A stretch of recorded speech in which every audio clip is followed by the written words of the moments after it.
Good afternoon. It is the ASTV the post-match reaction anyway for a fantastic result. Not necessarily a great performance all the way through, although the second half was way better than the first half. But as my little description underneath says, we're winning this thing with kids. We're throwing kids on in games, and they're not upsetting the apple cart whatsoever. Gally, who was joining us, and Cosy was joining us for this post-match, we really have got it going from top to bottom as a club. Finally, after many years of nearly just getting there, our academy kids are commendable performances all the time, and there's just a joined up thinking about how do you think you would feel if you were a Bournemouth player, coach, manager, or fan to see Bobby Clark and Connor Bradley and Cade Gordon and Beck, who just took time out of his recording career to come and play for us today, just come on and go, you know what, we're going to be part of this today and beat you 4-0. We start with you, Gally. Yeah, I mean, there's obviously something really special happening, like on the training pitch during the week when they call these kids up and as they play. The senior players show no real lack in confidence in them when they're inserted into the lineup. And then on top of it, they acquit themselves. And I mean, at one point in the second half, Connor Bradley makes a run into the box and is pointing at his left foot to I think it's either Jota or Nunez coming through the middle. Why didn't you lay it off to me? I was coming in and I'm thinking to myself, kid, I love you. I'd give you a big ass hug. Because the worst thing you can do, in my opinion, when you get these opportunities is look like you don't belong there. Kazi always talks about, these players look like, they won a lottery and they gave them a jersey and they got to start. Who was playing right back for Everton today? I don't know. The guy was sitting in Rosed, section 45, heard his name on the speaker. It doesn't look like that when these kids come in. And I think that comes down to tactics. I think that comes down to the manager understanding. And it also comes down to the recruitment team, to be fair, and the scouts finding players who play within the similar skill sets. So when you have to rely on them, they give you those solid performances. And we'll talk about Elliott and Jones at more because I thought they were really good as well, and will make sense because they're academy kids who came up learning how to play this system and understand it. And I think if you get it, you can assimilate yourself much quicker, which is why I think what McAllister has done has been so impressive, to be honest, mentally. Cosy, we talked, Gally always talks about the importance of Jota in the absence of Salah. He has proven so far not to be incorrect on that. But we always talk about Nunez, but he came up with the goods today. The Bournemouth really played a part in how bad that first half was entertainment-wise. They had a plan and they wanted to stick to it. But when it came down to it, we had the quality, and Nunez at the end of that quality, I've said it time and again, if he doesn't have time to think, he's probably the best striker in the world for that nice little one slot into the bottom corner. But it's good to see, isn't it? We, as we say, we love our players. We may rag on them on these broadcasts, but we do love them and we want them to do well. But Jota and Nunez, that's where we thought the goals would come from, and that's where they have come from so far. It's good to see, isn't it? It's amazing, mate. It's brilliant. I'm happy for Nunez, fella. Listen, I'm someone who's given the most stick, and I think deserves stick, by the way. I don't think I've been out of line with what I'm saying. But since he's moved to the left-hand side, he's been excellent. He's been literally brilliant on the left-hand side, and that's credit to him. Let's get it right. That's, as well, for sticking in there, because he does miss chances and stuff. But as you just said, mate, when he doesn't have time to think, he's excellent. But the finish, listen, the pass makes the finish. The pass says you can only put it in this corner. You haven't even got to think about it. All you have to do is just put it there for me. You can't put it in the other corner because your body isn't changed. The pass is a joke. Jones's touch and build-up pass to Jota was a joke. It was just a brilliant first goal. But it's full credit to him, mate. Listen, and it's one of the things that I've had to adjust to when I've moved to America with the fan base of, when people go, oh, he's your guy. It's that's a thing in American sports. Oh, this is your guy. They're all my guys. They're all, I love Gakpo, but everyone who plays in Liverpool, they're my lads. It's do you know what I mean? So I want them to do well. I want Nunez to go out and prove me wrong every single week about him. And since he's moved to the left-hand side, he's proven me wrong. He's been brilliant. You know what I mean? So I can't fault the lad in that sense. I thought he could have done better first half and holding the ball up and stuff. It looked like it was bouncing off him, and he was a bit eager to take Max Aarons on at times.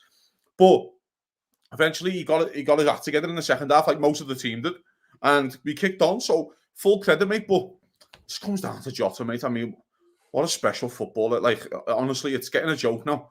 It's about like the pass to play for Núñez is a joke. Then his finishing.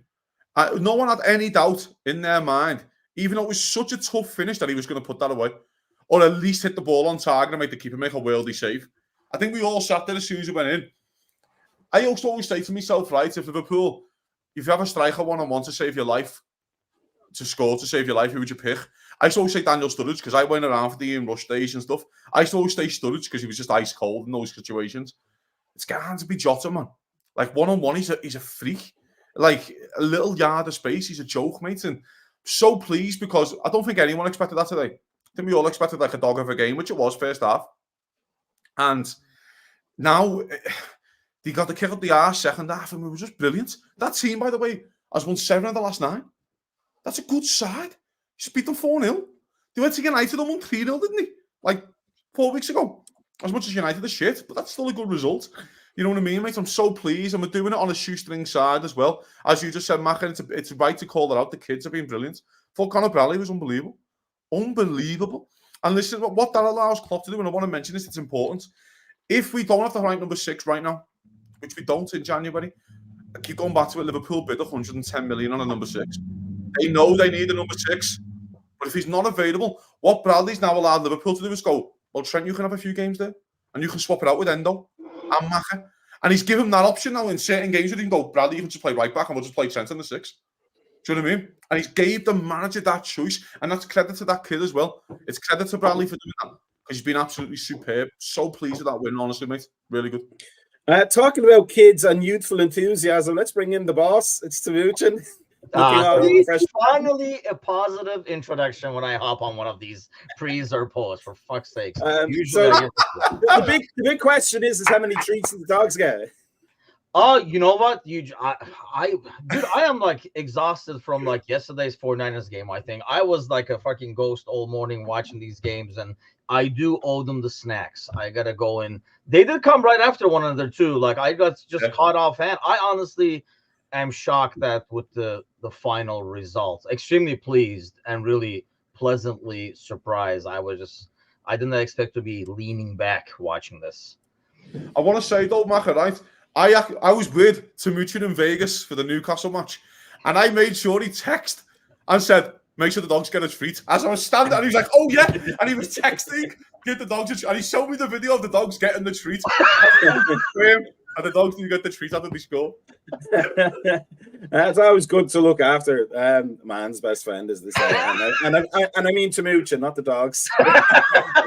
Thank you. But let me just circle back for Gali here, just when because you were the big one that talked about and correctly predicted Jota's impact while Salah was gone, and it just occurred to me a little bit in terms of, you know, we talk about natural goal scorers, and if we go back a bit in history, Fowler and Owen around about the same time, I think it would be not unfair to say that Fowler was the natural striker. Owen was almost more of a man-made kind of a striker, a well-coached player.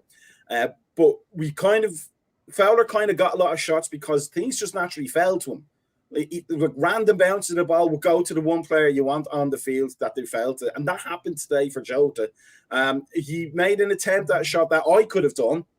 But the difference was, and you could see it on the thinking of the Bournemouth defenders, Jota was the only one that was awake to the rebound and slotted it away. And that, as much as anything, Gali, do you think, is just a telling thing that guy knows where the goal is and where the opportunity is more important, probably better than anybody on the field he plays on. Yeah, I always said this when he played for Wolves, he was that way. He was really, really great at it. He scored goals. When he plays for Portugal, he plays this way. Like, the guy scores goals everywhere they give him opportunities to play. And, you know, anytime he's been healthy, they talked about the stat. There were 38 matches or something. He went 38 matches for Wolves before he moved to Liverpool and didn't score a goal. In his first 38 matches for Liverpool, he scored 20 goals and was involved in like 8 more. we see it all the time. I just think that his impact on football matches, whether he's man of the match or he just scores the winner, you can just feel it. You can sense it. And no moment's too big for him. We talk about Nunez right now, like not finishing today. He had a good day, but being in the right place. That's really the difference, right? The difference of these two players is they both are always in the right place, which is what make them instinctual strikers that can be great. One guy just finishes like above his talent level, it feels like, of what you see, of what it looks like, the package. And the other guy has all the physical attributes and still fluffs his lines too often. But it's not a day to harp on Nunez. This is a positive afternoon.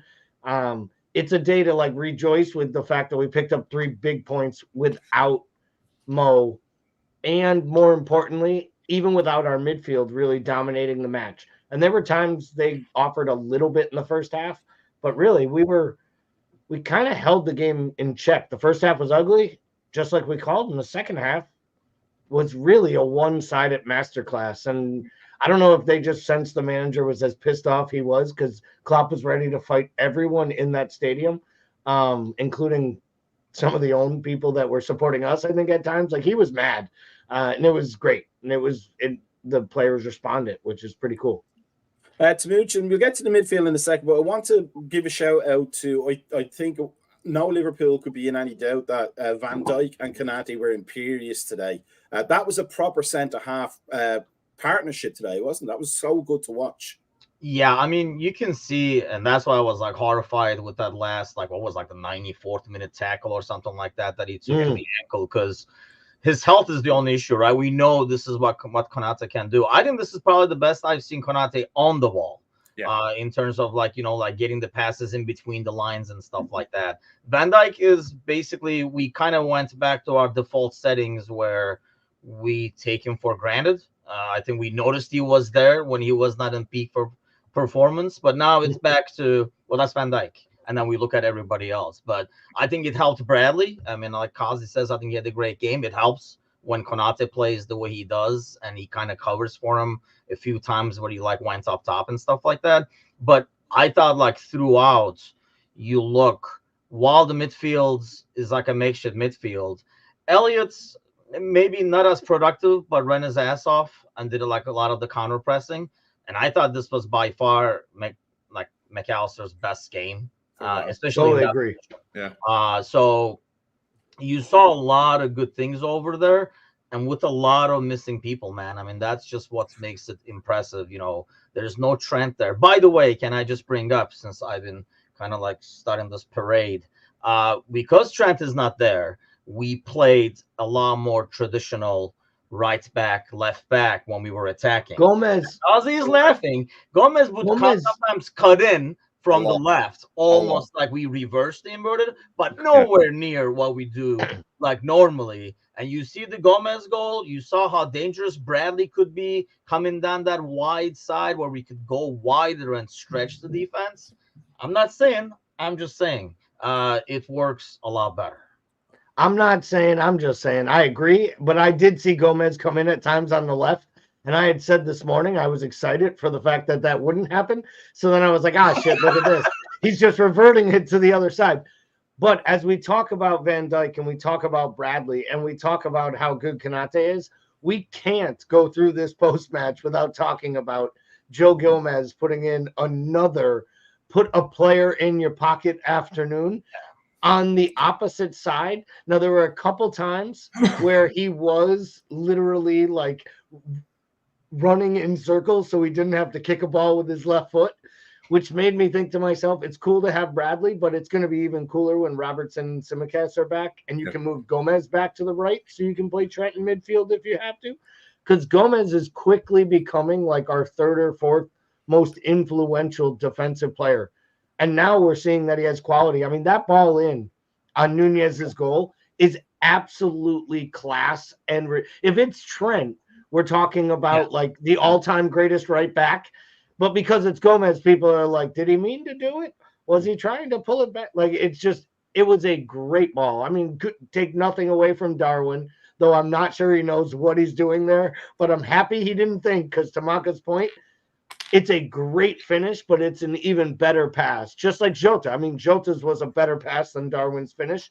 But again, I'm not taking anything away from a guy who put in 8.5 performance and scores 2 goals. That's not the day to come down on Darwin Núñez. He'll give us plenty of days to talk about his shortcomings. I mean, listen, I want to mention though, like, because I think it's important. Everyone played well second half. No one had a bad game. I don't think second half. I thought Gakpo did. I know I disagree with Sergi there. I thought Gakpo played well when he came up. I think so. I think he got the assist for Jota's second as well. I thought he gave us that a better outlet. I actually thought it was Gravenberch's best minutes, really, for a little while. And again, I think it was a one actually where Gomez gets fouled on the edge of our box and he looks to take a quick one and we're 2-0 up and he just stops. And you can see Van Dijk and Konate to say, fucking hell, you're learning here, kid. You know what I mean? Like, just relax a second, let's just get back into position kind of thing.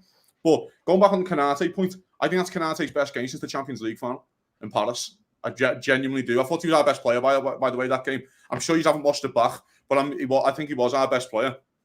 And that's full credit to him as well, you know what I mean?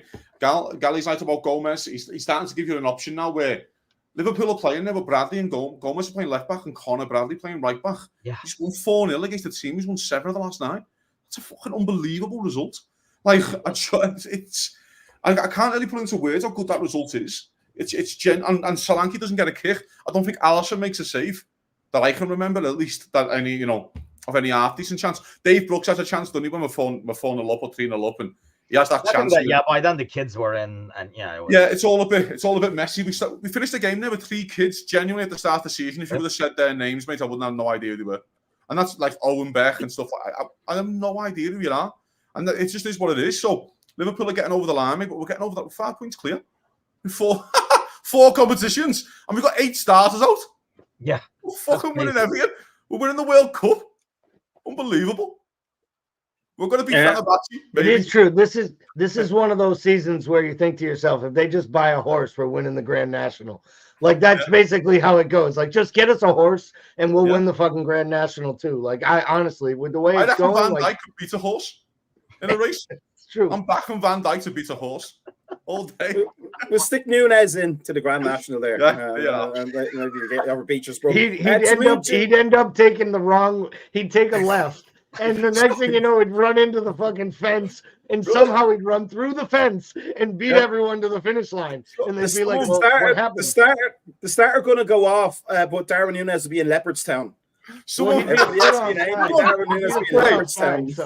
Someone put on Twitter before going, I'd love to see Darwin Núñez locked in a room with a Rubik's Cube. He'll probably fucking eat it. So here's what I want to just to move into the midfield a bit to Mooch, and because we talked about McAllister like really showing his worth today, but how much of that do you think may have been for the fact that he had to be the responsible one of that midfield 3? It was 2 kids and him, so he had to show leadership qualities that maybe he doesn't always have to show, and he came through that with flying colours, I thought. Yeah, I mean, like, he organized, he controlled the pace, he moved the ball around. I'm like, hold on, there's some echo there. Okay. And I think, like, his distribution was great overall. And I think a couple of times you see him going into crowds and coming out with the ball, protecting the ball. The biggest issue we've had with that number 6, whether it's McAllister or Endo, has been like the unnecessary turnovers as we're trying to build play. And that's suddenly creating a counter, putting the defense in a tough spot. I feel like they're playing it a lot safer now. You see those balls go right back to Van Dijk or right back to the side and stuff like that, as opposed to trying to turn with it. And then when those guys get the ball, I mean, today when McAllister got the ball and he was facing the right way, I think every single one of his passes were like dead on. And I think he can, especially in that pitch today with all the wind and stuff, that's really difficult to do. And I think it was like dead on. One thing I did like, and I do agree with you, he looked like the more responsible one, but I really feel like that's because we've kind of like approached that number 6 a bit different now, and we're realizing that it's not worth taking the risk. The risk reward is just not worth it, I think, is what we figured out. So we play it safe there in the center of the pitch. If we're going to take a risk, let the let it be on the wing so we can recover a lot better. Because every time you lose the ball there, you're just suddenly throwing Van Dijk and Konate under the bus, who are probably too high at that situation anyway. So, but yeah, I mean, by far, I think is his best game. And I don't know, like, we're talking about like number 6 earlier with Kazi, like, our budget for it and the fact that we need for it. But I wonder still, especially if you see a game like this, that this is what Klopp envisions at Mac at the 6. Gally, Timuchin mentions almost a more workman-like midfield today. Do you think that maybe was a reversion to the midfield that had worked for us for so long in terms of, Gini, Milner and Henderson, where it wasn't a creative midfield, but it got the job done? I mean, if you're asking me on the fact that Jones and Elliott in the first half when we were really poor, I thought the only thing that looked like it worked at all were Jones and Elliott working together at different times. That time they had that little 1-2 down the right. At one time they cross play really well. And I think to that point, when you're missing as many pieces as we're missing from our best 11, if you want to go back to basics, go to the guys who have been listening to the message the longest. And we went to the craziest part is our 2 most veteran, attack-minded senior players were Curtis Jones and Harvey Elliott today. And they showed it in the first half when we really struggled. And I thought it was really big, actually. And I think seeing where they go and how their progression goes forward, I think Harvey plays a much bigger role as an impact sub from the bench that offers you stability when you bring in more of your higher priced new players. And I think Jones gives you the same exact thing from the start with his composure, his ability to hold onto the ball, not lose it in bad areas, and move the ball forward. So I thought this was a really good balance. I thought McAllister was really good in the 6. I still feel like we see the best Alexis McAllister when he's allowed to be a creative player through the midfield, because I think we might find out he ends up being the best all-around midfielder we bought this summer. And I still keep waiting to see it because I think he's been the most consistent in all the matches he's played. Soboslai might have the best highlights, and Gravenberch looks the part on all levels, from his size to his runs to his comfort on the ball, right until he gives it away, and his comfort at looking at someone run away from him and be like, I'm not sure what I was supposed to do there. And he never seems to defend it right. So I think McAllister going forward makes sense, but I'm with Timuchin. I kind of feel like it's Endo and Mac for the rest of this season with a sprinkle of Trent because of like subs and injuries.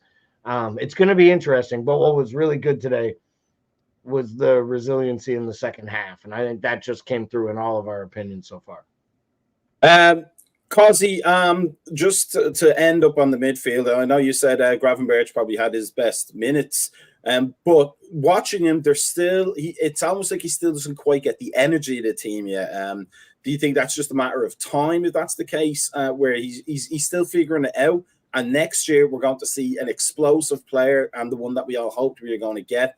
Because he's not lazy, but I think, as Gally said, like, it just sometimes looks like he's not entirely sure what to do in specific moments of the game.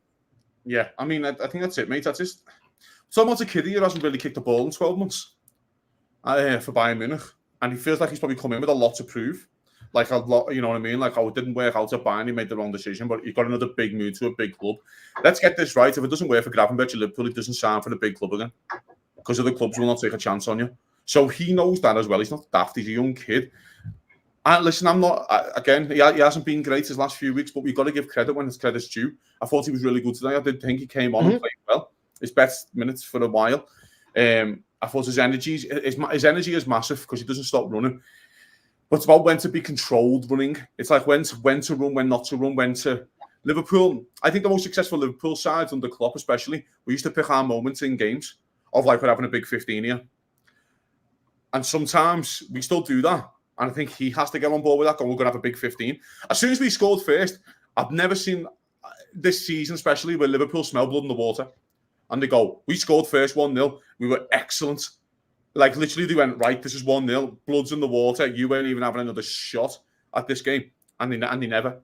and Liverpool going to win the game. And that's what he's kind of got to, you got to have big moments in games, I think, and you've got to buy time. And I think that's what he needs, is a bit of patience. But we I don't want to pull out the negative because I don't think anything's negative about today. I think it's a phenomenal performance. Second half, thought we were really good going forward. We had chances. Jota, brilliant. Nunes, excellent again. And mate, again, going back to all the injuries, I can't get over how good we were. Like, over all the injuries and all these kids. It's our best win for ages. You know what I mean? We look at the Arsenal way in the cup, but I mean in the league, it's up there. So, full credit, mate, and we're going for all four. We're winning all four. Fuck them. I think it's the bias, right, with Gravenberch. Like, everybody's, like, still saying, like, with, like, Nunez and, like, Szoboszlai and stuff like that, you know, when somebody is more highly regarded when they come in, it's like, oh, they need more time. They need the run of games and stuff. When somebody comes in, I mean, this dude literally walked in the last minute, right by the door. Like he jumped on the elevator when the doors were closing in the transfer markets. And then, so he hasn't had it like a full off season. He hasn't had any off season, really. So I think it's going to take him time. Like, you know, Gally's talking about guys who listen to the message for a long time. He has not. And he has to be there to understand how to control the game. He plays only one pace, and I think that's his biggest issue. That's why he gives unnecessary fouls. He dives into two people with the ball and stuff like that. Reminds me of the earlier Curtis days. Yeah, look at Curtis now. So hopefully, you know, as he matures within the system, as well as a player and age, he's still a young kid too. And as he matures on both angles there, I think we're going to have like an excellent player. He just needs more time. Yeah, I mean, listen, we can probably wrap up on Gravenberch. I just want to mention, it helps when he's got Virgil van Dijk, his Dutch captain, behind him, and Cody Gakpo in front. Yeah, it helps. It'll help the kid out a lot as well. So just let's give him some time, you know what I mean? Patience for him. So, Temujin, as we wrap it up here, let us say if I am an American Scouser TV fan and I wake up early tomorrow morning and I want to find out some information about news and injuries, etc., what should I do? You should go back to bed. No, I'm just No, you should definitely tune into our morning coffee show brought to you by Reckless Coffee Roasters. So we're on every Monday, Wednesday, and Friday at 9 o'clock Central, where we touch up on the headlines. No Matej tomorrow morning, so we're not going to have our regular grumpy Monday, but there'll still be all kinds of escorts and cream pies, I'm sure, because Gordo is going to be joining me. So it should be some great fun first thing in the morning. Great way to wake up with a cup of Reckless. So yeah, we'll be on early tomorrow morning. Gally, if I come home from work tomorrow night and I want to get some more in-depth discussion about this game, among other things, where should I be at around beach 8 balls p.m. being thrown in the air? Yeah, if you happen to have to work a job that doesn't allow you a unlocked down internet account or access to your cell phone, you can definitely tune in the evening. 8 Eastern, 7 Central will be live on all the mediums. So YouTube, Facebook, and Instagram for the Monday night podcast. You can also follow us at American Scouser on YouTube, Facebook, Instagram. Let us know your feedback. Get in. We run it live as well. It'll be a good one tomorrow night. I'm sure there'll be a little bit of there will definitely be a weather update all across the Northeast. There will also be a little talk about that San Francisco 49er win last night. Depending on how the afternoon game today goes with the Detroit Lions, there will either be a conversation about the Detroit football team or not. And then, of course, depending on how my wife's Bills come out of it. So basically, the NFL rigged the entire season. So our Monday night podcast would have so much more content going through it. But most importantly, there'll be an awful lot of talk around this Liverpool victory today, the depth of the squad, where the kids are playing a role, and we'll probably do a little pre-match preparation for the Fulham match on Wednesday to see if we get into the League Cup. And you know what we won't do, because Timuchin's the host? Talk about any transfer BS. Because this club's not doing anything. You know why, people? Because it doesn't need to. It's actually in the best place it's been, in my opinion, from a squad side. Maybe in 5 to 6 years. I think they've built something. I think George and Klopp should be proud of themselves. Ward and the guys behind them brought people in that worked as well. This is the best it's been in a long time. And days like today make you realize it, in my opinion. Yeah. And then, Cosy, finally, if you want to join in any sort of text-based discussions that are full of controversy, some insanity, and a lot of arguing, where should they go? I think they could join us on our Discord channel, Maka. I think that'd be a perfect place to have a good old argument. We love a good argument in there. They'll find if in our Discord channel, if we won £1 million, they'll argue that they should have won 2. That's what it's like on our Discord channel at times. But there you are. Don't forget though, Timothy, can you play the Bickler for us on the way out? Oh yes, let's play the Bickler. It's only right on a day that. Like and do it again, subscribe, smash that like button. Like and subscribe, smash that like button. I mean, that's what it's all about. Unless you have a dodgy keyboard, then you can tap it lightly, as we say on Thursday. I gotta say, it's so much nicer now that we have the audio-only version of that, because we don't have to get the sleeveless, like midsummer guns in order to hear that great soundbite. So thank you for that, whoever chopped it up. So it just remains to say thank you to everybody for watching us pre-match as well as the post-match, and make sure you were getting your coffee in, making sure you were watching our show tomorrow morning and tomorrow evening, and all of the other fantastic content we have at American Scouser TV. But you won't know about it unless you like and subscribe on all the appropriate social media channels. So it just remains to say thank you so much to everybody. It's a Sunday, it's a post-match, so we will salute each other by saying, here comes the 70s porn.